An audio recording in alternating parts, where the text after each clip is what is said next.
L'histoire se passe en Lombardie, en plein cœur de l'épidémie du coronavirus. Un jeune médecin raconte « Encore 15 jours, mes collègues et moi étaient athées. C'est normal, nous étions médecins. Nous avions appris que la science excluait l'existence de Dieu.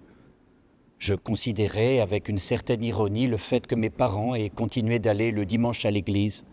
Or nous, médecins, en cette épidémie, nous avions été submergés en quelques jours par des flots ininterrompus de patients.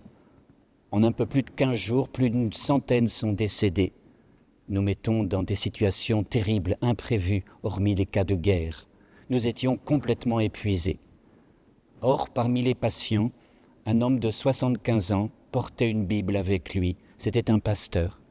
Il était atteint d'un coronavirus sévère, mais il passait son temps d'hospitalisation avec sa Bible d'une main et de l'autre la main des patients. Chaque jour, il passait de lit en lit jusqu'à ce que lui-même s'alite, puis décède quelque temps après. Je reconnais que pendant tout le temps que ce pasteur était dans le service, alors que moi et mes collègues étaient complètement épuisés, une paix inconnue nous a été donnée, une paix qui venait de cet homme.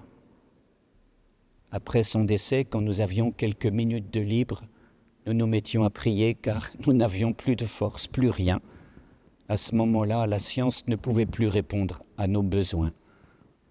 Il n'est pas rare que dans les moments où tout craque, un envoyé du Seigneur, venu d'on ne sait où, soit porteur d'une lumière discrète mais puissante. Il est reconnaissable pour qui sait le voir. Il suffit d'être assez humble pour se laisser gagner par ce dont il émane. Ne ralentissez pas votre élan. Restez dans la ferveur de l'esprit.